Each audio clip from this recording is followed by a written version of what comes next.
오늘 우리에게 주신 하나님의 말씀 디도서 2장 7절로 10절 말씀입니다. 생명의 샘가 11월 5일 금요일 말씀 선한 일에 본을 보이라. 함께 읽겠습니다. 범사에 내 자신이 선한 일에 본을 보이며 교훈에 부패하지 아니함과 단정함과 책망할 것이 없는 바른 말을 하게 하라. 이는 대적하는 자로 하여금 부끄러워 우리를 악하다 할 것이 없게 하려 함이라. 종들은 자기 상전들에게 범사에 순종하여 기쁘게 하고 거슬러 말하지 말며 훔치지 말고 오히려 모든 참된 신실성을 나타내게 하라. 이는 범사에 우리 구주 하나님의 교훈을 빛나게 하려 함이니라. 아멘. 예수님께서 성도들에 대하여서 이렇게 말씀하신 바가 있죠. 너희는 세상의 빛이라. 산 위의 동네가 숨기지 못할 것이다. 이리 말씀하셨어요. 모든 사람이 볼 수 있도록 밤에 불을 밝혀둔 언덕 위의 마을과 같다는 뜻이죠. 이것은 이 선한 영향력을 끼치라는 뜻이기도 하지만 이 반면에 이 성도는 모든 사람들이 지켜보고 있다라는 거죠. 마치 쇼윈도 지나가다 보면 그 투명 유리 속에 다 들여다 보이잖아요. 그 마네킹이나 뭐 이런 것들이 그 안에 있는 것들이 마치 그런 것처럼 그리스도인의 삶이 그와 같다는 거죠. 선한 영향력으로 있어서 생명을 주는 빛이 되어지기도 하지만 그런 것처럼 모든 사람들에게 그 모습이 다 드러나 보인다는 의미도 될 것입니다. 이 신앙생활 하면서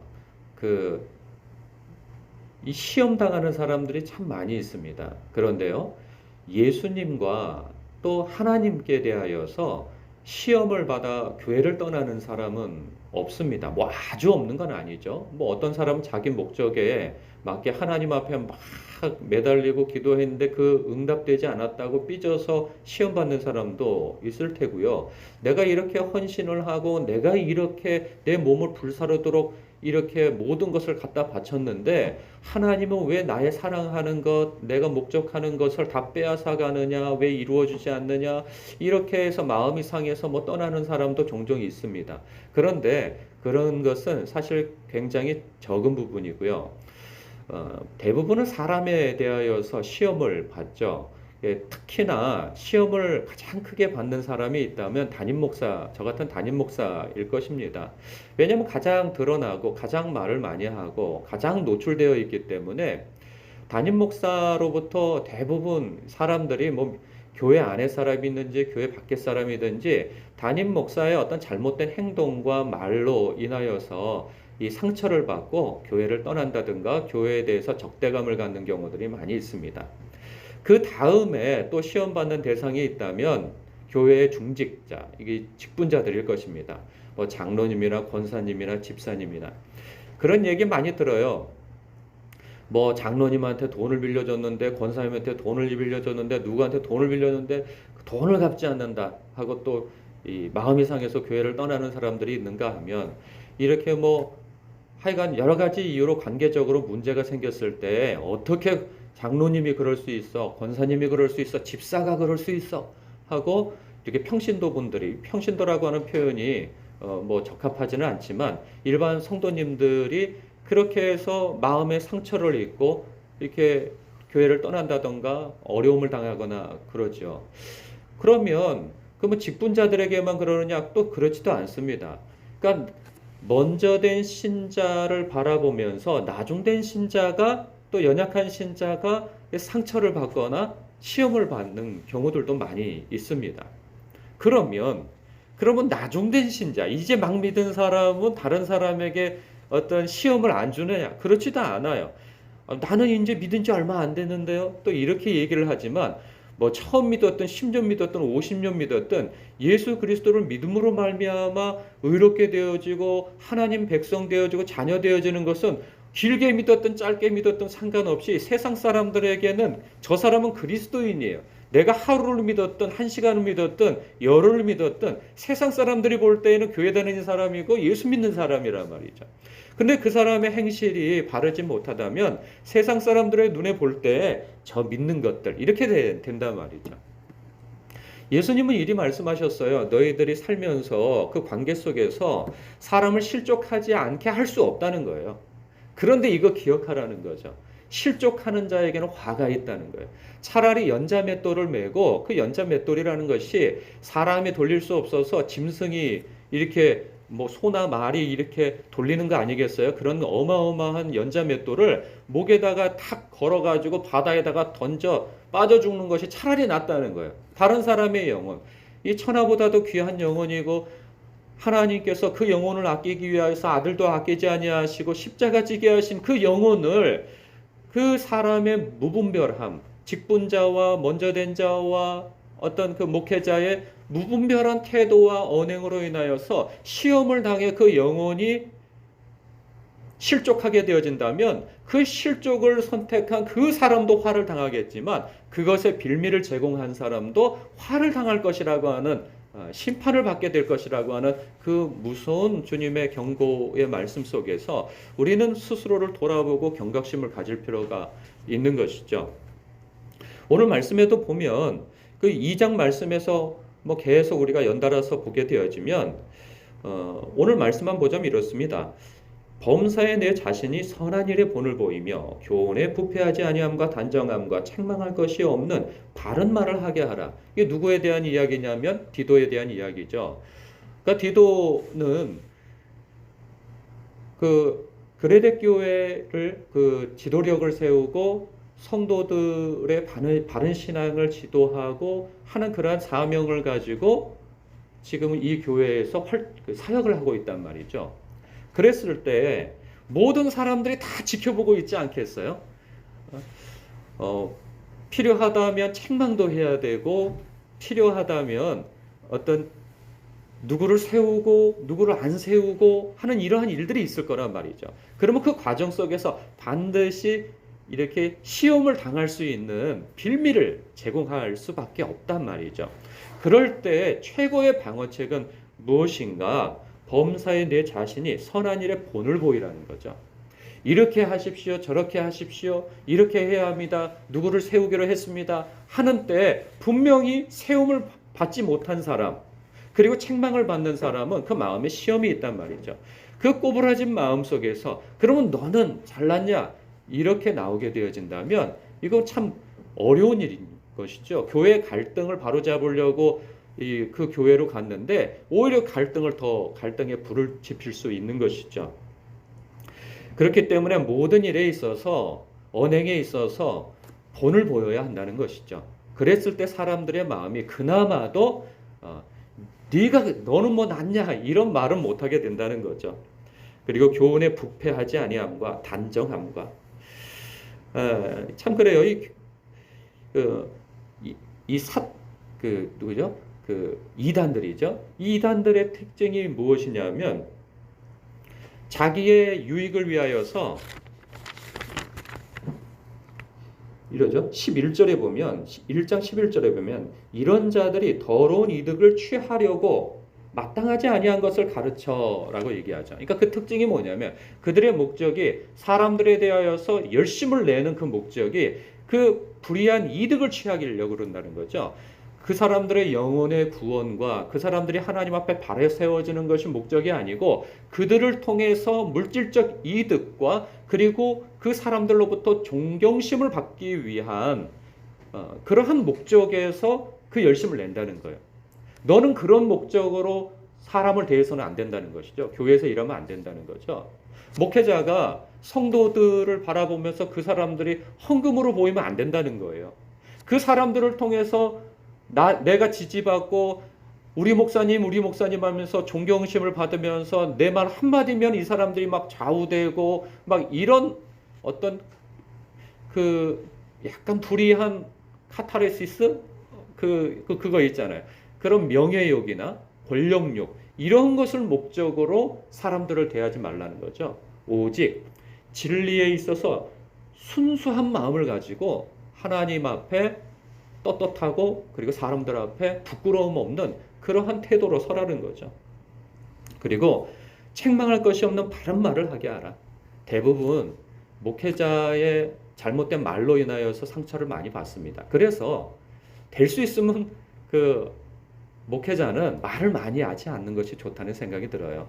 설교 외에 하나님의 말씀을 전하는 것 외에 사적으로 너무 말을 많이 하다 보면 실수가 분명히 나오게 되어져요. 그래서 참 말을 아끼는 것이 참 중요하겠다 싶은 생각을 많이 갖습니다. 뿐만 아니라 이렇게 종종 목회자가 착각을 하게 되어질 때 자기가 뭐 대단해가지고 사람들이 자기를 이렇게 존중하고 이렇게 존경하고 그러는 줄 착각할 때가 있어요. 뭐 저도 크게 다르지 않습니다. 그런 나머지 사람이 권위적이 되어버리는 거죠. 권위는 나쁜 것이 아닌데 권위주의적인 것은 나쁜 것이죠. 그래서 자기가 뭐 대단한 양, 자신보다 연세가 더 있는 성도분들이나 이렇게 직분자들을 하대하듯이 대할 때 그분들이 뭐라고 말은 못하지만 기분 상하는 거죠. 그런 거 있죠. 그러니까 분명히 질서상으로야 어떤 담임 목사이고 뭐 장로님이고 집사님이고 권사님이고 평신도분이고 그렇지만 그것은 질서 안에서 직분이 다를 뿐인 것이지 그 자체가 높고 낮음을 이야기해 주는 것은 아니거든요. 그래서 성도님들이 이렇게 존경심을 표해주고 존중해주고 높여주고 하면 사람이 자기가 잘나서 그런 것이 아닌데 그렇다고 한다면 늘 언행에 조심성이 있고 그리고 성도님들에 대하여서도 필요한 적절한 그러한 예의를 갖추어서 말을 해야 되는데 자기도 모르게 반말을 한다든가 그리고 이렇게 하대하면서 대한다든가 권위주의적으로 대한다든가 하면 관계에 있어서 균열이 일어나는 것이죠. 그래서 매사에 조심해야 되겠다 하는 생각을 더욱 갖습니다. 뿐만 아니라 구절에 보면 이제 사회생활 하는 사람들에 대한 이야기가 되겠죠. 뭐 이 초대교회 때야 종들이 있지만 지금이야 뭐 종들이 어디 있겠습니까? 이제 직장 생활하는 사람들로 예를 들어서 표현하는 것이 맞다는 생각이 듭니다. 그러한 사람들은 자기 상전들에게 이것도 좀 바꿔서 표현하는 게 좋겠죠. 상급자들에게 뭐 직장 동료들에게 범사에 순종하여 기쁘게 하고 거슬러 말하지 말며 훔치지 말고 오히려 모든 참된 신실성을 나타내게 하라. 이렇게 하죠. 그렇게 하는 이유에 대해서 말씀하세요. 이는 범사에 우리 구주 하나님의 교훈을 빛나게 하려 함이라. 참 묘하죠. 그러니까 이단들이 자신들의 삶이 전체가 다 경건하거나 거룩하지 않아요. 그런데요, 그들은 정통 교회를 무너뜨리기 위해서 반드시 걸고 넘어가는 것이 무엇이냐 하면 목회자의 부도덕함인 거예요. 잘못된 행실인 거죠. 그런 거, 그러니까 직분자들, 그런 것들을 반드시 무슨 교리를 걸거나 말씀을 걸거나 그러진 않아요. 사람의 행실을 건단 말이죠. 그렇게 해서 성도들로 하여금 이간질을 하고 갈등을 야기시켜서 그들이 자신들에게 어느 정도 넘어온다 싶으면 그때 무슨 교리를 가르치고 자신들의 무엇을 가르치죠. 가만히 들여다보면 자신들도 그 걸었던 것에 대해서 살지 못해요. 오히려 더 악하게 살면서도 먼저 거는 것은 무엇이냐 하면 도덕성을 건단 말이죠. 세상 사람들도 마찬가지입니다. 성도들에 대하여서 교인이 그러면 안 되지. 뭐 예수 믿는 사람이 그러면 안 되지. 하나님 믿는 사람이 그러면 안 되지. 술 먹으면 안 되지. 담배 피우면 안 되지. 말을 그렇게 하면 안 되지. 뭐 하여간 뭐 많잖아요. 그러면 그렇게 이야기하는 그 세상 사람들은 완벽하게 사느냐? 그렇지 않단 말이죠. 이러면 안 되지 하는 그것은 자신이 더 악하게 살고 더 죄악 가운데에서 자유롭게 사는데 그럼에도 불구하고 성도들에 대하여서는 어떤 높은 기준을 두고 따진단 말이죠. 이런 일에 우리는 그것에 대해서 부당하다고 얘기할 수가 없어요. 부당하다고. 그들은 그렇게 걸고 넘어뜨리는 것이 그들의 임무예요. 왜냐하면 세상 권세 잡은 자들의 통로가 되어지니까. 도구니까. 우리는 의의 도구요. 하나님의 도구이기 때문에 어차피 대척점에 있어요. 그것에 대해서 억울할 게 없어요. 우리는 영광의 자리에 있는 사람들이고 그들은 사망의 자리에 있는 사람들이란 말이죠. 사망에 있는 사람들이, 자리에 있는 사람들이 영광의 자리에 있는 사람들을 향하여서 그렇게 비방하고 걸고 넘어지고 그렇게 해서 무너뜨리려고 하는 것은 당연한 거예요. 각자 자기 할 도리를 하는 것이죠. 그들은 어찌하든지 그리스도인들의 책을 잡아서 넘어뜨리는 것이 그들의 임무요. 우리 믿는 자들의 임무는 무엇이냐? 그들에게 빌미를 제공하지 않을 뿐만 아니라 우리의 착한 행실로 인하고 우리의 바른 행실을 인하여서 그들로 하여금 우리를 통해 하나님의 영광을 보게 하는 것이 우리의 임무라는 것이죠. 우리의 할도리라는 거예요.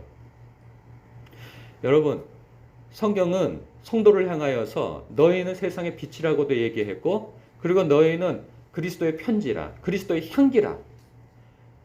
너희들은 이렇게 하면 그리스도의 빛이 되고, 너희는 이렇게 저렇게 하면 그리스도의 향기가 되고, 너희들은 이렇게 저렇게 하면 그리스도의 편지가 된다. 이런 말씀을 한 게 아니에요. 너희들은 예수 그리스도 안에 있다면 그리스도의 향기이고 편지라는 거예요. 빛이라는 거예요. 그렇기 때문에 우리는 원하든 원치 않든 그리스도의 편지로 읽혀질 것이고, 원하든 원치 않든 그리스도의 향기로 읽혀집니다. 그렇게 하여서 다른 사람에게 우리의 행실이 어떠한 것으로 인하여서 사망의 냄새를 피울 수도 있는 것이고 생명의 냄새를 피울 수도 있게 되어지는 거예요. 그리고 우리가 어떻게 하는가에 따라서 그리스도로 읽혀질 수 있는 것이고요. 우리가 어떻게 하는가에 따라서 그 사람들에게 잘못된 글을 읽힐 수도 있는 것이죠. 여러분, 빛이라고 다 좋습니까? 너희는 세상의 빛이라 하면 그 앞길을 비춰줄 때, 어두울 때 앞길을 비춰주면 좋은 거지만, 그 어두울 때 그 빛을 갖다 사람 눈에다 확 비추면은 누가 좋아할 사람이 있겠습니까? 그래서 우리가 빛이든 향기든 편지든 그리스도 안에서 우리가 영광스럽게, 그리고 영광스러운 그러한 임무를 받은 사람답게 자기 할 도리를 하며 살아야 하는 것이죠. 그것을 놓쳐버리면 우리는 편지이고 향기인데, 세상 사람들이 뭐 성경을 읽습니까? 예배를 드립니까? 예수 그리스도를 알 길이 없어요. 우리가 어떻게 하느냐에 따라서 그들이 우리를 통하여서 예수 그리스도를 읽기도 하고 그리스도의 향기를 맡기도 하는 것이죠. 그래서 우리는 늘 공인이라 생각해야 합니다. 직분자뿐만 아니라 모든 성도는요, 공인이라 생각하고 자신의 언행을 참으로 의식하며 늘 바르게 할 필요가 있는 것이죠. 그래서 우리의 착한 행실로 말미암아 하나님께 영광을 돌리게 하는 그런 복된 성도가 다 되셔야 할 것입니다. 오늘 말씀을 보면서도 이 말씀은 누가 읽어야 돼? 누가 묵상해야 돼? 이 말씀은 누가 필요한 말씀이야? 라고 생각한다면 이것도 함정에 빠지는 것이죠. 각자가 이 말씀을 보면서 자신의 부족함을 발견하고, 나에게 이것이 부족하고 이것이 보완되어져야 되고 나에게 필요한 말씀이 이 말씀이구나 하고 그 말씀을 묵상하고 내면화하여서 자기를 성찰한다면 주님 앞에서 참으로 귀한 일이 될 것입니다. 오늘도 이 말씀 안에서 스스로를 돌아보며 묵상하는 여러분 되시길 주님의 이름으로 축복합니다. 기도하겠습니다.